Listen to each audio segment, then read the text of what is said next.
बिस्मिल्लाहिर्रहमानिर्रहीम। अस्सलामुअलैकुम dear students. तो आज हम जो है वो नाइन्थ की केमिस्ट्री के बारे में बात करते हैं। ठीक है, नाइन्थ की केमिस्ट्री का है जी, चैप्टर नंबर 1 है फंडामेंटल्स ऑफ केमिस्ट्री। तो आज हमारा जो है फ़र्स्ट लेक्चर है। फ़र्स्ट लेक्चर में ज़ाहिर सी बात है सबसे पहले हम लोग जो है वो इसमें बात करेंगे साइंस के बारे में। ठीक है, जो साइंस है इसमें हम लोग स्टडी करते हैं,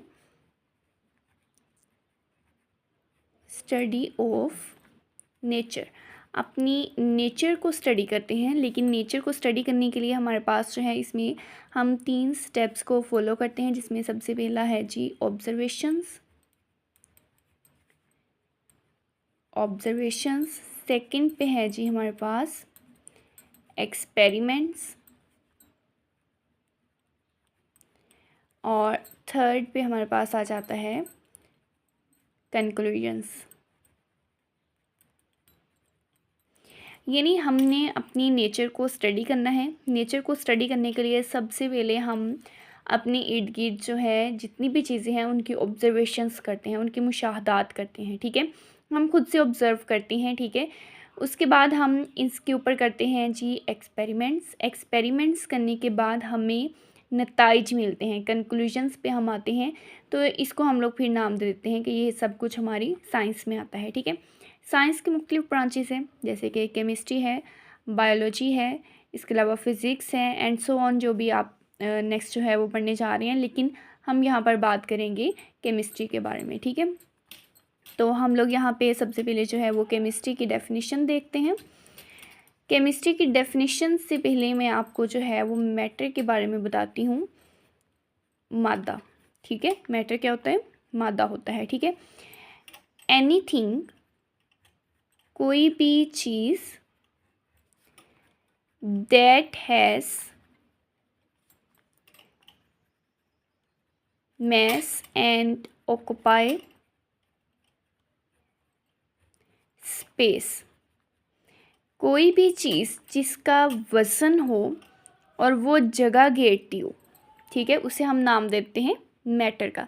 यानी आपके इर्द गिर्द कोई भी ऐसी शय जिसका कोई भी ख़ास वज़न हो और वो जगह भी घेरती हो, उसे हम नाम क्या देते हैं? मैटर का। ठीक है, तो इसमें हमारे पास कौन कौन सी चीज़ें आ जाती हैं मैटर में? ठीक है, हमारे इर्द गिर्द मौजूद हर चीज़ मैटर में आती है। इनफैक्ट आप खुद जो हैं, हम खुद जो हैं वो मैटर में आते हैं, क्योंकि हमारा भी वज़न है और हम जितनी जगह पर बैठते हैं उतनी जगह घेरते हैं। ठीक है, तो ये तमाम चीज़ें किस में आएंगी? मैटर में। ठीक है, तो केमिस्ट्री में हम लोग मैटर को ही डिस्कस करते हैं। केमिस्ट्री में हम लोग किस चीज़ को डिस्कस करते हैं? मैटर को। ठीक है, हम मैटर की इसमें जो है वो स्ट्रक्चर देखते हैं। इसके अलावा हम मैटर की कंपोजिशन देखते हैं कि मैटर किन चीज़ों से मिलके बना हुआ है। हम इनकी प्रॉपर्टीज़ देखते हैं, इनकी खसूसियात के बारे में जाना जाता है। ठीक है, और इसके अलावा जितनी भी मैटर हैं हम उनके रिएक्शंस के बारे में भी देखते हैं। ठीक है, तो साइंस की वो ब्रांच, ठीक है, साइंस की वो ब्रांच जिसमें हम मैटर की स्ट्रक्चर, मैटर की कंपोजिशन, मैटर की प्रॉपर्टीज़ और मैटर के रिएक्शंस का मुताला करते हैं, हम उसे नाम दे देते हैं केमिस्ट्री का। ठीक हो गया, तो केमिस्ट्री के बाद हम लोग इनकी देखते हैं जी ब्रांचेस ऑफ केमिस्ट्री। केमिस्ट्री के आगे जो है वो फर्दर ब्रांचेस हैं, जिसमें से हम लोग सबसे पहली देखेंगे जी फिज़िकल केमिस्ट्री। सबसे पहली ब्रांच हमारे पास कौन सी है? Physical chemistry. इसमें हम लोग देखते हैं रिलेशनशिप बिटवीन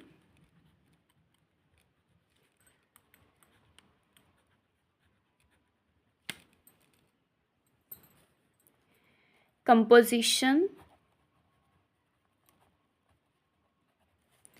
एंड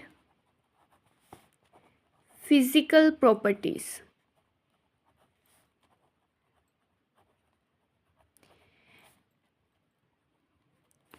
तो फिज़िकल केमिस्ट्री सबसे पहले ब्रांच किसकी है? केमिस्ट्री की, जिसमें हम लोगों ने एक तो कंपोजिशन देखनी है मैटर की, दूसरा हमने उनकी फ़िज़िकल प्रॉपर्टीज़ देखनी है और इनका आपस में जो है वो रिलेशनशिप देखना है, और इसमें होने वाली जितनी भी फर्दर चेंजेस हैं वो सारी हम लोग जो है वो किस में डील करेंगे, फिज़िकल केमिस्ट्री में डील करेंगे। ठीक है, इस ब्रांच की जो इम्पोर्टेंस है उसमें हम लोग सबसे पहले देखते हैं जी स्ट्रक्चर ऑफ एटम्स, के जितने भी एटम्स हैं उनकी स्ट्रक्चर्स कौन सी हैं। ठीक है, सेकंड पे हम लोग देखते हैं कि फॉर्मेशन ऑफ मॉलिक्यूल्स, के एटम्स के मिलने के नतीजे में हमारे पास क्या बनते हैं, मॉलिक्यूल्स। ठीक है, तो मॉलिक्यूल्स की फॉर्मेशन भी हम किस में स्टडी करेंगे, फिजिकल केमिस्ट्री में करेंगे। ठीक है, थर्ड पे हम बिहेवियर देखते हैं गैसेस का, सॉलिड्स का और लिक्विड्स का। ठीक है, तो गैसेस, सॉलिड्स और लिक्विड्स का बिहेवियर भी किस में स्टडी किया जाएगा, फिजिकल केमिस्ट्री में किया जाएगा। ठीक है, इसके अलावा इफ़ेक्ट ऑफ टेम्परेचर और रेडिएशन, जो भी टेम्परेचर और रेडिएशन का इफ़ेक्ट होता है मैटर के ऊपर, ठीक है, वो भी हम लोग किस में स्टडी करेंगे, फिजिकल केमिस्ट्री में करेंगे। ठीक है, तो केमिस्ट्री की जो सबसे पहली ब्रांच हमने डिस्कस की है फिजिकल केमिस्ट्री, जिसकी डेफिनेशन में हम लिखेंगे कि ये केमिस्ट्री की वो ब्रांच है जिसमें हम कंपोजिशन देखते हैं मैटर की और फिज़िकल प्रॉपर्टीज़ देखते हैं और इनका आपस में जो भी रिलेशनशिप है उसको डिस्कस करते हैं, और इसके अलावा इनमें होने वाली चेंजेस का मुताला किया जाता है, वो कहलाती हैं फिज़िकल केमिस्ट्री। ठीक है, इस ब्रांच में हम एटम्स की स्ट्रक्चर्स को भी देखेंगे। ठीक है, हम मॉलिक्यूल्स की फॉर्मेशन के बारे में भी जानेंगे, हम जितनी भी गैसेस, सॉलिड्स और लिक्विड्स का बिहेवियर है वो भी डिस्कस करेंगे, और टेम्परेचर और रेडिएशन का जो इफ़ेक्ट होता है मैटर के ऊपर वो भी हम लोग डील करेंगे फिज़िकल केमिस्ट्री में। ठीक है, हो गया। तो सेकंड ब्रांच हमारे पास है जी ऑर्गेनिक केमिस्ट्री, ऑर्गेनिक केमिस्ट्री। ठीक है, अब ऑर्गेनिक केमिस्ट्री में हम लोग डील करते हैं कोवलेंट कंपाउंड्स ऑफ हाइड्रोकार्बन्स,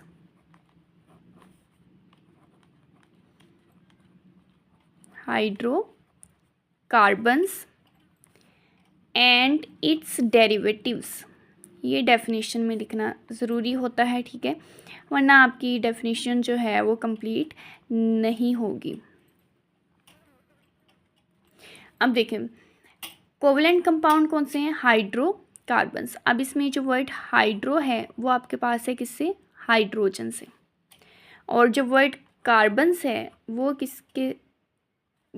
किसको शो करता है, कार्बन को। ठीक है, तो अगर आप हाइड्रोकार्बन्स की बजाय सिर्फ इतना भी लिखते हैं कि covalent compounds of carbon and hydrogen and its derivatives, तो ये डेफिनेशन भी आपकी ठीक होगी। ठीक है, और अगर आप सिर्फ ये लिख दें कि covalent compounds of hydrocarbons and its derivatives, के जिसमें केमिस्ट्री की वो ब्रांच जिसमें हम हाइड्रोकार्बन्स का और उनके डेरिवेटिव्स का मुताला करते हैं उसे हम नाम देते हैं ऑर्गेनिक केमिस्ट्री। ठीक है, अब इसका जो स्कोप है, इसके स्कोप में हम लोग सबसे पहले पेट्रोलियम के बारे में आ जाता है। ठीक है,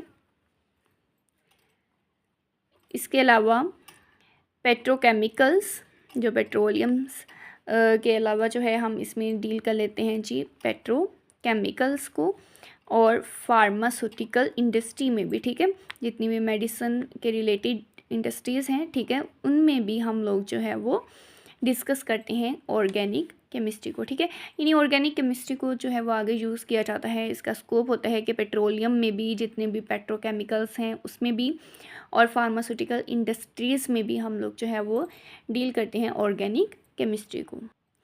उसके बाद जी हमारे पास इसकी थर्ड ब्रांच है इनऑर्गेनिक, इनऑर्गेनिक केमिस्ट्री। तो ये जो है डिफरेंस आपके पास अक्सर पूछ लिया जाता है कि ऑर्गेनिक केमिस्ट्री में और इनऑर्गेनिक केमिस्ट्री में डिफरेंस बताना है, ठीक है। तो ऑर्गेनिक अभी हमने डिस्कस किया है, ठीक है। इनऑर्गेनिक जो है वो भी देख लेते हैं। इनऑर्गेनिक केमिस्ट्री भी ब्रांच की है केमिस्ट्री की, ठीक है। इसमें हम लोग डील करते हैं ऑल एलिमेंट्स, तमाम एलिमेंट्स को एक्सेप्ट का मतलब होता है स्वाय hydrocarbons and its derivatives. ठीक हो गया। यानी हाइड्रोकार्बन्स और उसके डेरिवेटिव्स को हमने ऑर्गेनिक में डील करना है। इनके अलावा जितने भी एलिमेंट्स हैं उन सबको हम लोग डील करते हैं इनऑर्गेनिक केमिस्ट्री में। ठीक हो गया। अब जो है इसके स्कोप की बात करते हैं। इसका स्कोप जो है वो ग्लास इंडस्ट्री में आ जाता है। इसके अलावा सीमेंट, सिरामिक्स में और मेटलर्जी में। जो वर्ड यहाँ पे है मेटलर्जी, इसका मतलब होता है एक्सट्रैक्शन यानी निकालना ऑफ मेटल फ्रॉम ओर्स। देखिए, जब भी हम ज़मीन से कोई भी मेटल्स निकालते हैं तो वो प्योर हालत में नहीं होती, उसके साथ जो है इम्प्योरिटीज़ होती हैं। तो उन इम्प्योरिटीज़ में से मेटल को अलहदा करने के तरीके को हम क्या नाम देते हैं, मेटलर्जी का। ठीक है। तो इनऑर्गेनिक केमिस्ट्री जो है उसके स्कोप में ग्लास भी आ जाता है, सीमेंट आ जाता है, सिरामिक्स आ जाता है और मेटलर्जी में। ठीक है। तो यहाँ तक जी हम आज के लेक्चर का इख्तिताम करते हैं। इंशाल्लाह नेक्स्ट जो है हम इनकी ब्रांचेस जो हैं वो सेकंड लेक्चर में करेंगे।